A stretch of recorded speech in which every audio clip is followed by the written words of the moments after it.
On va passer donc au point numéro 2 qui concerne le quartier Bellevue. Donc, formalité d'obtention du permis d'aménager. Alain Gauthier. Oui. Donc, je vais vous lire d'abord la proposition de délibération et ensuite on va faire un petit diaporama pour retracer un petit peu l'historique de l'étude du quartier de Bellevue. Donc, urbanisation du quartier Bellevue, formalité d'obtention du permis d'aménager. Par décision numéro 231 en date du 3 septembre 2010, un marché de maîtrise d'œuvre a été passé après mise en concurrence avec le groupement atomique du Canal, SAFEJ, pour l'urbanisation du quartier RD 39 rue de la République. Le projet d'urbanisation de ce quartier a fait l'objet d'une démarche AEU, approche environnementale de l'urbanisme, après un diagnostic du site qui a été présenté aux conseillers municipaux le 13 octobre 2010. Un groupe de travail composé d'élus, maires, adjoints, membres de la commission d'urbanisme et d'habitants, 15 personnes, s'est réuni 7 fois entre octobre 2010 et avril 2011 avec la maîtrise d'œuvre. Il a travaillé sur les thématiques suivantes: forme urbaine, habitat, mixité sociale et urbaine, eau, paysage, environnement, déplacement, énergie, déchets. Il a élaboré la charte de développement durable et a donné son avis sur les différents scénarios d'organisation de ce quartier proposé. Tout ce travail de concertation a permis d'élaborer le plan d'urbanisme du secteur, qui a été validé par la commission d'urbanisme le 21 février 2010. Ce plan respecte par ailleurs les prescriptions du SCOT, à savoir la densité de logements externes, 40% de logements collectifs et semi-collectifs, 25% de logements sociaux, pas plus de 20% des terrains de 150 hectares. La demande de permis d'aménager peut être déposée. C'est pourquoi il nous sera proposé donc tout à l'heure de venir à la l'obtention et en particulier à la signature de la demande du permis d'aménager. Donc, on va porter un petit peu de main, se concentrer un petit peu du sol et du quartier.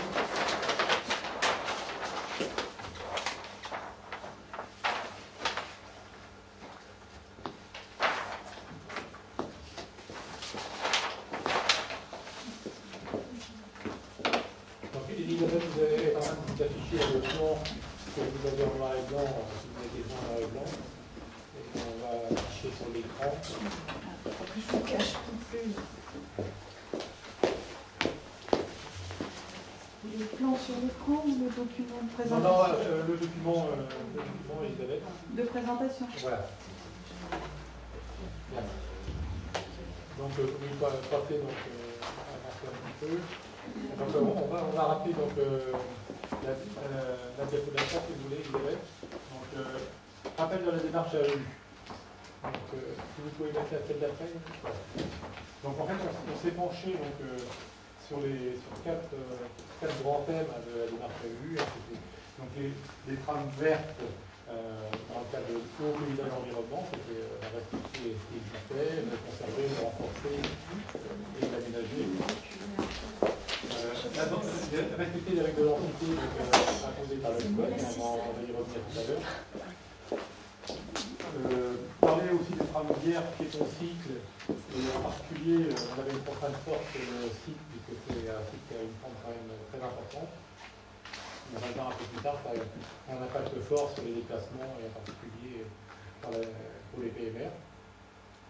Et enfin, dans le cadre des économies d'énergie, des ensoleillements, etc., bien regarder les orientations des bâtiments et surtout l'incidence, encore une fois au vu de la pente, des ombres portées des bâtiments par rapport aux autres. Donc, derrière, dans les plantes urbaines, l'habitat, la mixité sociale et urbaine, là vous avez un petit peu des exemples de types d'habitat que l'on pourrait retrouver sur le site. Alors en collectif, vous avez un exemple local, c'est l'honnête. Vous en avez en semi-collectif à côté un exemple aussi local qui est le préélu. De la montagne groupée aussi qui est un exemple pris sur le préélu. Des lots libres comme au Madame. Des maisons en vente groupées, alors là c'est pas très méchant, mais c'est des maisons en vente groupées qui pourraient exister sur des parcelles inférieures à 300 mètres carrés. Et enfin des lots libres denses, où là on va voir un peu plus loin en fait. L'idée c'est de de mettre à disposition des acquéreurs des lots libres tout en ayant des règles d'urbanisme qui vont s'appliquer sur l'ensemble de la voie. Alors, dans la diapo d'après, là on voit des exemples de maisons individuelles denses. Alors c'est pris un petit peu partout dans la région, ça vient pas très très bien. Et un principe de base on le voit bien sur la droite, c'est que en fonction de votre orientation par rapport à la voie, on imposera une bande d'insertion de la maison pour, entre guillemets, respecter deux choses. Un maximum d'ensoleillement au sud, pour toutes les maisons, et deux, éviter que la maison qui est au-dessus de vous, vous envoie son ombre portée sur votre habitation. Donc c'est pas simple à mettre en œuvre, c'est pour ça que le plan d'aménagement a pas été simple à monter. L'idée c'est ça, c'est de bien veiller à ce que chaque maison, où qu'elle soit située, ait un ensoleillement maximum. Donc, derrière, on va retrouver des exemples un peu plus précis de ce que je viens de vous dire. Si on regarde le petit pavé à gauche et en bas, d'exemples de maisons où le nord étant vers le haut, on voit que les maisons qui sont en haut sont reculées sur la parcelle pour bénéficier d'un ensoleillement maximum au sud. Et à l'inverse, les maisons qui sont en dessous de la voie, elles vont être alignées le plus possible au nord pour avoir le plus possible de terrain au sud. Donc ça c'est le principe de base qui est revenu sur l'ensemble de l'opération. En bas, là, vous avez donc des exemples de travail sur l'épadelage, par exemple, le long du bois, en habitat individuel dense, avec des formes urbaines différentes, mais qui se marient très bien les unes par rapport aux autres. Il y a une mitoyenneté systématique? Alors, selon les endroits, oui et non. Là, on a écouté un petit, on a aussi rencontré beaucoup d'opérateurs qui nous ont demandé de laisser une possibilité d'avoir un recul à 1 mètre, par exemple, pour passer la tondeuse, éviter de passer la tondeuse à travers la salle à manger, par exemple, on avait derrière comme ça de pelouse. Donc il y aura une liberté sur certaines parcelles de pouvoir contourner la maison sans la traverser, évidemment, pour aller dans le jardin ou les espaces. C'est une remarque qui était faite dans les ateliers, c'est ça? Oui, complètement. C'était quid de comment aller sur mon petit jardin qui est derrière si je n'ai pas d'accès autre que traverser la salle de jardin. Donc là, on a ramené, alors si vous vous rappelez, dans le PLU, aujourd'hui les règles, c'est soit vous êtes en ligne de propriété, soit vous êtes à 3 mètres. Là, on a un petit peu modifié tout ça, donc comme on va avoir des terrains quand même assez étroits et des petites parcelles, cette distance de 3 mètres a été ramenée à 1 mètre pour simplement permettre le passage.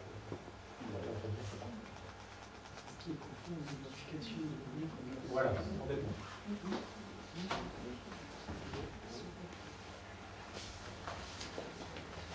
Alors derrière, on va arriver un petit peu au premier plan de composition qui a abouti entre guillemets en septembre 2011, où donc là vous avez ce plan-là. On pensait être arrivé à quelque chose d'intéressant et de bien. Et derrière, il a fallu qu'on prenne en compte un certain nombre de choses. Alors, la première chose qu'il a fallu prendre en compte et qui n'était pas évidente, c'était justement dû à la pente, c'est les accès pour les personnes à mobilité réduite. Il fallait que les logements soient accessibles aux personnes à mobilité réduite en respectant les pentes imposées par la réglementation. Donc on va revenir, vous pouvez aller un peu plus loin, Elisabeth, sur justement le... Après? Oui, pour qu'on puisse voir là. Donc ça nous a... L'impact donc sur le plan d'aménagement, ça a été de rajouter 2 voies qui nous permettent de passer sur chaque niveau de voie en respectant toujours les pentes pour les autres personnes à mobilité réduite. Donc ça a eu un impact sur le plan précédent d'aménagement puisqu'on a fallu le modifier pour le plan d'entrée. La deuxième contrainte qui est apparue, c'était l'évolution liée à l'augmentation de la densité imposée dans le cadre du SCOT. Au début du projet, on était parti plutôt sur une densité de 25 logements à l'hectare, et là, le SCOT nous en a posé 28. Donc il a fallu qu'on se rapproche, qu'on densifie davantage, qu'on modifie, etc., pour se rapprocher de ces 28 logements à l'hectare, et on y est quasiment, puisqu'on est à 27, 70 ou 75, on est à 28 logements à l'hectare. Et enfin, la dernière évolution qu'on a pris en compte aussi, c'est qu'on a écouté un petit peu les constructeurs, les promoteurs, pour connaître un petit peu leur avis sur le projet. Alors, là, sur le plan que vous avez alors, très peu, hein, puisqu'il n'y a que 5 maisons individuelles groupées, donc le pavillon vert qui est en haut. Et derrière, vous avez 95 lots libres. Alors, lots libres de deux types, hein, des lots libres traditionnels, comme on va au Grenade avant, et des lots libres denses, qui sont identifiés, qui sont un peu marron, vert foncé à l'écran. Et les lots libres traditionnels étant les lots en jaune à l'écran. Alors, le pari sur ces lots libres, bien sûr, denses, ça va être de mener des dossiers d'études individuels en ayant un avis architectural sur l'ensemble. Pas forcément être simple, mais c'est le cas qu'on fait sur ces maisons-là. C'est laisser la liberté quand même à chacun de pouvoir choisir son constructeur, tout en devant respecter évidemment un cahier des charges qui sera un peu plus strict, il y aura un site de mur à mettre en œuvre, etc. Pour qu'il y ait une harmonie d'ensemble tout dans la boîte. Ce que je n'ai pas vu aussi, mais je vous dis tout de suite, c'est que le groupe de travail qui s'était réuni à cette reprise, on va le réunir donc une nouvelle fois le 12 mars prochain pour lui faire la restitution et la présentation enfin du dossier d'aménagement. On arrive à la période où on va le mettre. Alors toute cette démarche, ça c'est quand même questionné sur une bonne année, à mon avis. Entre le moment où on a envisagé d'urbaniser ce secteur et le moment où on est arrivé au projet de dossier d'aménagement. Est-ce que vous avez étudié l'impact de circulation sur l'axe de la rue de la République et rue Terrasse, étant donné que cette arrivée massive de nouveaux habitants va créer un flux régulier de circulation? Je suis allée rue René Terrasse pour voir les terrains et c'était pendant les vacances qu'on n'arrêtait pas de circuler. J'ai vu qu'il y aurait un autre accès par la rue de la République et rue de la République au bout de la rue de la République, vous avez une sorte de boulot d'étranglement. Comment vous avez géré tout ça? Alors, au niveau de la voie principale qui débouche sur la route de la Ville, là, le département a demandé l'aménagement d'un rond-point pour faciliter l'accès et sécuriser l'accès entre guillemets. Côté haut, rue de la République, l'étude, pour le moment, c'est l'étude d'aménagement qui n'est pas encore terminée. Donc, ça va être, alors, sera pris en compte rue de la République, le placement réseau, qui est rue de la République d'aujourd'hui, et l'aménagement de la voie. Ceci étant, le débouché rue de Fag, lui, il est existant tel qu'il est. Il est difficile de faire beaucoup mieux à ce moment-là.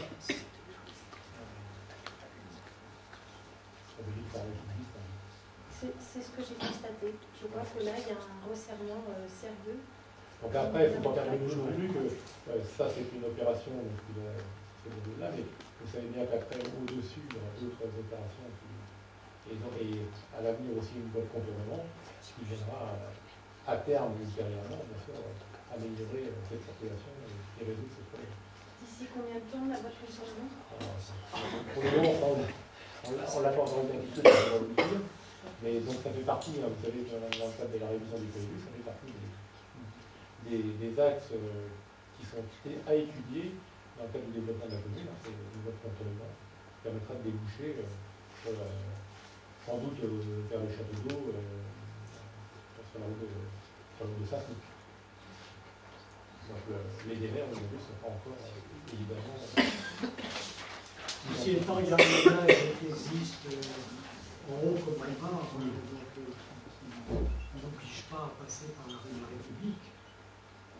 C'est vrai qu'au niveau de la République, il y a un débouché qui est facile. Ceci étant, la rue de la République n'est pas embouteillée à longueur de journée. Pour l'instant, monsieur le maire, Mais je ne sais pas si avec 203 logements supplémentaires, comment ça va se passer. Bon, je pense que d'être pas non plus, majoritairement les Il est normal de poser cette question, monsieur le maire. Oui, tout à fait. Vers plutôt vers la rue de l'année, plutôt que de remonter par la rue de l'année. C'est quelque chose à prendre en compte sérieusement. On va avoir été sur les deux. J'ai une autre question. Vous avez fini avec votre présentation? Oui, Alors j'ai une autre question sur, c'est plutôt pour monsieur le maire, en fait, savoir comment vous gérez les demandes de terrain. C'est-à-dire, est-ce qu'il y a eu une commission, comme je l'avais demandé, qui a été créée pour l'attribution des terrains municipaux? Est-ce qu'il y a un ordre d'arrivée quand vous recevez une demande? Ça vous paraît drôle, mais ça se passe. J'ai vu que vous avez fait la demande, madame Motel. Alors, monsieur le maire, je pose cette question dans l'intérêt général. Je ne mets pas en doute vos capacités à choisir les solutions les plus appropriées, mais dans un souci de transparence, dans un souci de démocratie locale, j'aurais aimé que soit créée une commission d'attribution des terrains municipaux et des logements sociaux. À laquelle vous feriez partie ou... Mais certainement. je sais très bien, monsieur le maire, que je n'aurai pas eu de poste dans cette commission. Mais bon, allez, je ne sais pas comment on fera pour cette fois-ci. Comment vous gérez les demandes? C'est pas encore... la question ne s'est pas encore posée, elle n'est pas encore tout de suite posée. Les dernières fois, on a un dossier sur lequel on enregistre des demandes. Aujourd'hui, on a ouvert un classeur, on enregistre les demandes de gens qui veulent acquérir un terrain sur cette opération. Donc on les enregistre au fur et à mesure de demande. Comme on avait fait les autres fois, on avait commencé par servir les habitants de Guichat. Les habitants de Guichat, on leur donnait une priorité. Et puis après, on offrait les terrains aux autres demandeurs extérieurs à la commune. Alors, après, comment choisir le numéro 1 à tel terrain, c'est un petit peu compliqué parce que je dirais que si on a 20 demandes ou 30 demandes d'habitants de Guichat et qu'on a suffisamment pour leur revendre un terrain à chacun, il faut parfois qu'il y ait quelques arrangements sur le choix du terrain. Pas que les 30 personnes demandent le même terrain. Les autres fois, on a réussi à trouver un compromis, soit en faisant jouer l'antériorité de la demande, soit avec une discussion entre les pétitionnaires eux-mêmes. Et l'antériorité. L'antériorité, essentiellement. Puis après, vous convoquiez les personnes qui devaient préparer 4 ou 5 choix de terrain possibles. Puis après, le premier était servi, le deuxième, si le terrain que vous choisissez en premier était déjà pris, dans son deuxième choix, etc. Ça s'était très bien passé. Mais je mets sans doute vos capacités à bien faire les choses, mais je dis juste qu'une commission d'attribution serait intéressante dans un souci de transparence. Je ne remets pas en doute vos capacités, monsieur le maire. D'autre part, je voudrais savoir combien vous avez de demandes en attente. Je ne sais pas. Vous ne savez pas. J'aimerais savoir comment vous allez fixer le prix du terrain, si vous avez une idée déjà du prix du terrain. Non, pas encore. En fait, il faut que l'on fasse la consultation des entreprises avant de fixer un vrai terrain. Et j'ai une autre question aussi qui est importante sur la question du prix du foncier sur Guichat. J'aimerais savoir si vous allez interdire l'achat de terrain, la construction pour la revente dans les 5 ans. Parce que ça se pratique sur d'autres communes. Vous savez que j'aime bien citer les frais. On a chacun nos communes de référence. Ça se pratique à l'IFRE de façon à avoir aussi des primo-accédants à pouvoir s'installer sur notre commune. C'est très important aussi pour les infrastructures. Je dois dire ceci sur toutes les opérations que j'ai connues à Guichat. Je n'ai pas vu un terrain où quelqu'un s'était positionné pour acheter le terrain et le garder en portefeuille pour le revendre 5 ans après. Je n'ai jamais eu ce genre de demande, ou de constat. Aujourd'hui, rien n'empêche. Non, mais ça veut dire que les gens qui achètent sur Guichat, contrairement à l'IFRE, peut-être, sont honnêtes dans leur démarche. Mais monsieur le maire, c'est quelque chose qu'on peut prendre en compte et qu'on peut mettre en place. Et donc, il y avait une règle comme ça, tout à fait. Dans le règlement, le cahier des charges, c'est noté. Le cahier des charges, si jamais il y a un terrain qui se trouve dans cela, la commune se réserve le droit de le reprendre Au même prix. Et dans le cahier des charges. Et alors, toujours C'était déjà dans le cahier des charges des opérations. Très bien. Alors, pour aussi continuer dans ce sens, est-ce que vous comptez mettre en place des critères de priorité pour les primo-accédants? C'est aussi quelque chose de très important pour les jeunes ménages qui cherchent à s'installer sur notre commune, qui sont parfois, souvent même, obligés d'aller beaucoup plus loin, alors que nous avons des écoles à remplir. Donc, j'aimerais savoir si vous pouvez aussi penser à ce type de critères. Je ne sais pas si on aura besoin de tous ces critères. Moi, je pense que, en fait, aujourd'hui, on a moins de demandes que l'on a eu par le passé, et que je n'ai pas fait le compte de demandes qu'il y a dans le dossier, mais je pense pas que ça nous ait fait.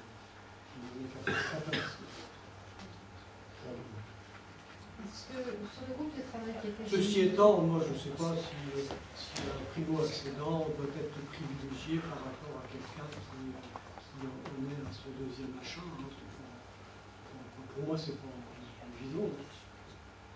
Pour la personne qui est pour son deuxième achat et qui s'est déclaré en temps et en heure, je ne vois pas pourquoi on la pénaliserait par rapport à la première opération.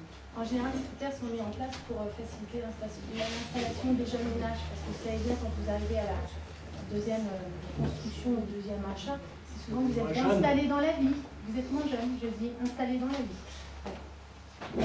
Ceux qui sont dans les appartements, qui cherchent aussi à acheter une maison, à construire une maison. Oui, Mme Kiefer, oui. Est-ce qu'il y a un lien entre ce groupe de travail et les groupes de travail qui ont été constitués autour de l'agenda 21? Non. Non, c'est d'autres personnes. Et pourquoi ça ne s'est pas articulé, tout ça? Parce que pour être cohérent quand même, on est sur une démarche un peu globale, justement, dans un agenda 21 où on balaye l'ensemble des projets qui sont portés par la Non, je sais pas. On était parti sur des personnes qui sont plutôt habitants dans le secteur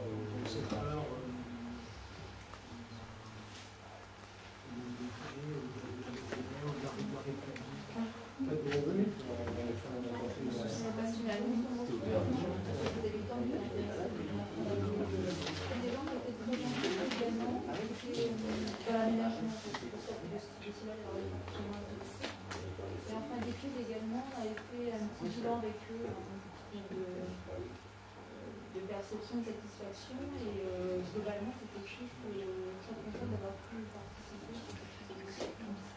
Le lien avec l'agenda 21, c'est peut-être qu'ils sont moins concentrés sur le dossier peut-être plus vaste, mais c'était des gens qui étaient beaucoup plus investis que dans l'aménagement que nous faisions aussi. Mais bon, les articulations pourraient être trouvées, ça serait clairement.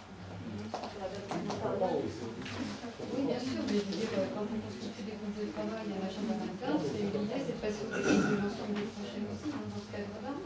Et ceci étant, au moins sur deux points qui ont été soulevés, enfin, moi je pense que c'est quand même intéressant de réfléchir, c'est-à-dire l'articulation entre les questions de déplacement et plans communal de déplacement autour de ce nouveau lotissement, c'est-à-dire comment le lien va s'organiser aussi, hein, à partir d'une réflexion qui a été entamée.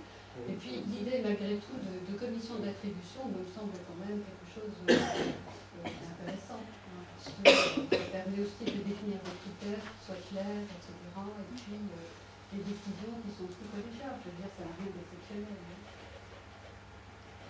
C'est quand même des choses qui peuvent tout à fait s'envisager, sans bousculer. Une question concernant le plan par rapport au plan précédent, là, pourquoi les immeubles ont été tournés? Il y a une raison? Dans le bas là? Non, ceux qui sont route de l'Aillé, là, ils étaient dans l'autre sens. En fait, c'est sur avis des aménageurs qu'on a consultés, en fait, qui nous ont dit que c'était beaucoup plus simple et beaucoup plus facile d'orienter les appartements en raison de la saison. Parce que si on les mettait en rive, entre guillemets, on allait se retrouver soit avec du coursive au nord, qui n'est pas forcément qui est plus facile à intégrer côté voie publique, alors que là on va se retrouver avec deux bâtiments entre guillemets qui sont beaucoup plus faciles à aménager, et en particulier avec des cages d'escalier centrales, quoi. Parce que l'autre qui est sur rue de la République est dans l'autre sens. L'autre question qu'on s'est posée, si vous figurez à un certain moment qu'on aurait la même lecture que les immeubles d'aiguillon. Or, en fait, l'orientation, si on regarde cette orientation parallèle à la route, la façade riche sera à l'opposé de la route. Il y aurait une façade pauvre à l'arrière, donc façade nord. Peut-être qu'avec cette situation-là, on aura des façades qui seront quand même vues et qui seront agréables. Là, ça sera plus des pignons. Oui, mais on verra aussi les façades. Si vous venez de l'Aïe, vous aurez quand même les deux façades est. Si vous venez de Guichin, vous aurez les deux façades ouest. L'opération côté rue de la République, c'est un peu différent. C'est que là, on est dans une pente très importante. Donc, forcément, il va y avoir un sous-sol sous l'immeuble. Et donc, l'immeuble peut être tourné que dans ce sens-là. Comme sinon, là, on aurait un immeuble très haut, entre guillemets, vu du nord, avec la pente de terrain. Donc, là, il peut être tourné comme ça. Les deux autres, ils sont pas orientés sud, ils sont orientés est. Oui.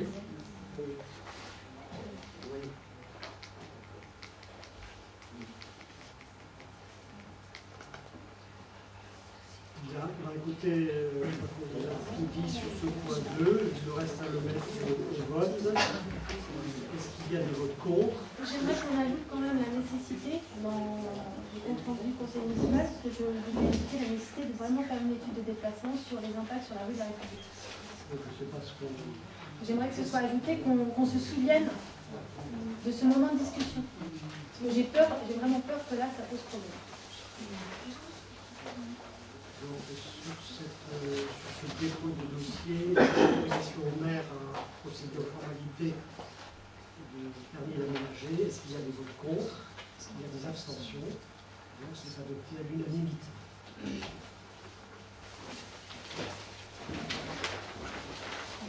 Nous passons aux questions de remplacement de Mme Léveille. Léveille, en point 3, faisait partie du conseil d'administration du CCAS. Donc, je pense que vous avez vu, on vous a présenté la composition du CCAS aujourd'hui à 12 membres, avec les 6 membres qui sont nommés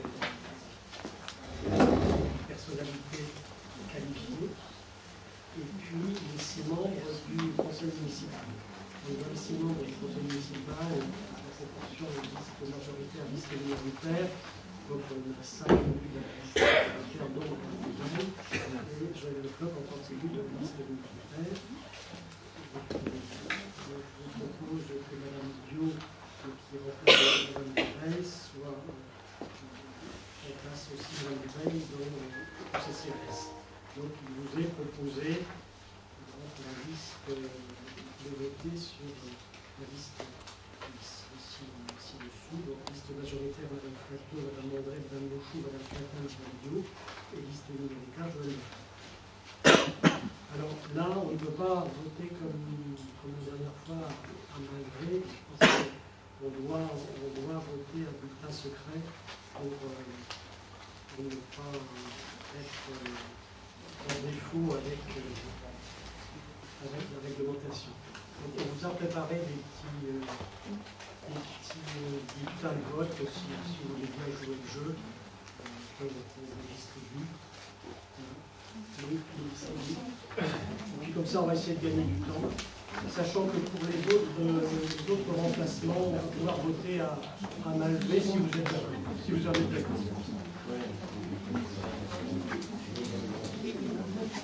Ceux qui ont un pouvoir, après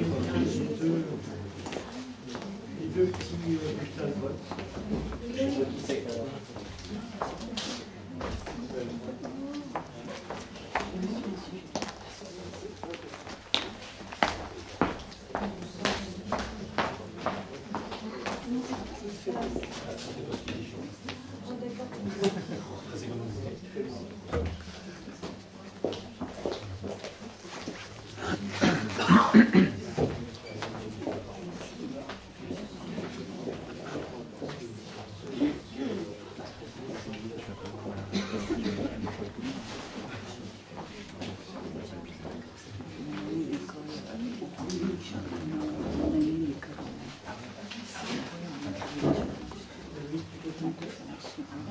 récupère les... Ah, vous faites chercher. Bon, d'accord. Alors faites attention à ceux qui ont un pouvoir, votez deux fois, si vous ne pouvez pas.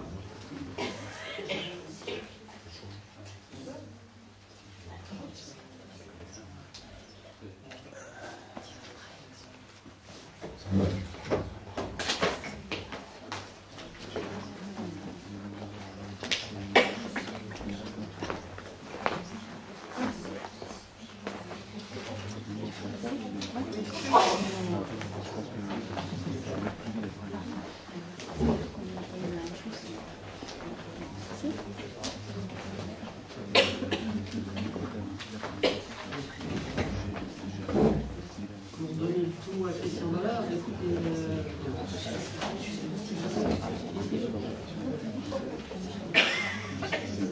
oui, regarde, Christian, si tu veux bien dépouiller.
Nombre de membres présents, c'est 29.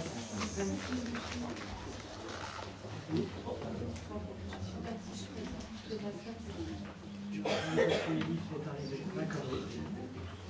26 présents, 3 procurations, total 29, abstention 0, nombre de votants 29, bulletin nul ou blanc 0. Suffrage exprimé 29, majorité absolue 15, vote obtenu 29, la liste. Merci. Donc pour